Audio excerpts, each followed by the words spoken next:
Good morning student, class 5th, subject Hindi, part 9 सदाचार, page number 134। सदाचार का अर्थ होता है अच्छा व्यवहार से, यानी हम जिस समाज में रहते हैं उसके नियमों के अनुकूल कार्य करना। सदाचारी व्यक्ति वह जहाँ भी जाता है प्रसन्न रहता है और अपने संपर्क में आने वालों को भी प्रसन्नता देता है। यानी सदाचारी व्यक्ति वह है जो जहाँ भी जाता है वहाँ पे प्रसन्न रहता है और उसके संपर्क में आने वाले, उससे मिलने जुलने वाले लोग भी उससे प्रसन्न रहते हैं। उसके पास सद्गुण तथा सद्व्यवहार का भंडार होता है। उसके पास अच्छे गुण और अच्छे व्यवहार का भंडार होता है। वह झूठी प्रशंसा से प्रभावित नहीं होता। कोई उनकी झूठी प्रशंसा कर देना तो भी वह उसे प्रभावित नहीं होता है। वह निर्भय होता है, निर्भय यानी नहीं डरने वाला।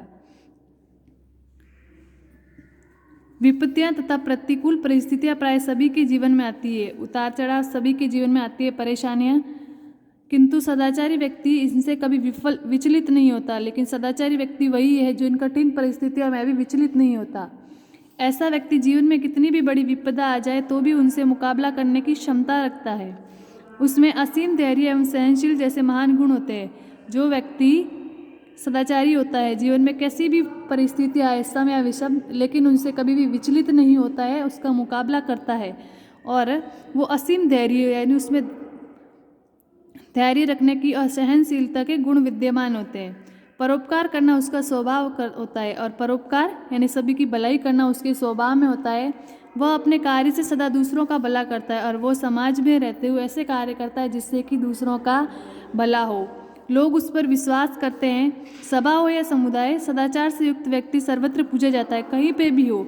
सदाचारी व्यक्ति जो होता है वो सभी जगह पे पूजा जाता है। सदाचार सफलता का मार्ग है जो व्यक्ति को मंजिल तक पहुंचाता है।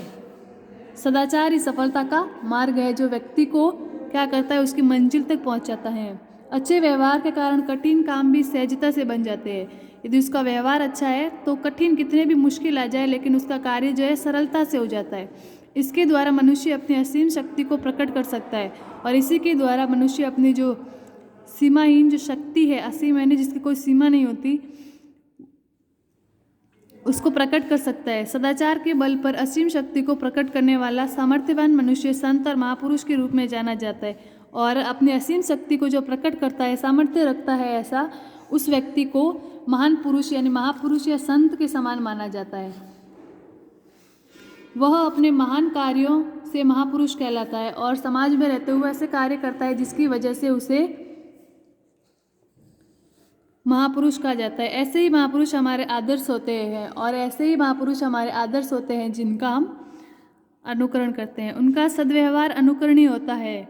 उनका जो व्यवहार है उसी को हम अपने जीवन में उतारते हैं और उसी का अनुकरण करते हैं। हमें परस्पर सद्व्यवहार करना चाहिए। सद्व्यवहार का यानी आप अच्छा व्यवहार करना चाहिए। परस्पर यानी आपस में, यानी हमें एक दूसरे से आपस में कैसा व्यवहार, अच्छा व्यवहार करना चाहिए। सद्व्यवहार ही वास्तव में सदाचार है और ये अच्छा व्यवहार क्या कहलाता है, सदाचार। ओके, आपका ये सदाचार लेसन कंप्लीट हुआ। उसके बाद सोचो और बताइए, प्रश्न उत्तर है सदाचार किसे कहते हैं। सदाचार किसे कहते हैं? तो उसका उत्तर है समाज के अनुकूल और अच्छे व्यवहार को सदाचार कहते हैं। समाज के अनुकूल और अच्छे व्यवहार को क्या कहते हैं, सदाचार कहते हैं। फिर विपत्ति में क्या करना चाहिए, यानी कि कोई भी मुश्किल या बाधा है तो क्या करना चाहिए, तो विपत्ति में कभी विचलित नहीं होना चाहिए तथा धैर्य से काम लेना चाहिए। कभी भी ऐसे घबराना नहीं चाहिए और धैर्य रखना चाहिए जिससे सारे काम कितनी भी बड़ी मुसीबत हो टल जाती है और पूरे हो जाते हैं। सद्गुण से क्या तात्पर्य है, सद्गुण से क्या तात्पर्य है, तो अच्छे गुणों से क्या तात्पर्य है, सत्य बोलना, ईमानदार होना, परोपकार करना, गुरुजनों का आदर करना, सेवा करना, किसी को कष्ट न पहुंचाना, मधुर बोलना, विनम्र रहना आदि, ये क्या है, सद्गुण है। ठीक है, उसके बाद है रिक्त स्थानों की पूर्ति करे। मनुष्य एक डैश है, समाज में रहकर वह कई तरह के काम करता है। मनुष्य एक सामाजिक प्राणी है, तो खाली जगह में आएगा सामाजिक प्राणी।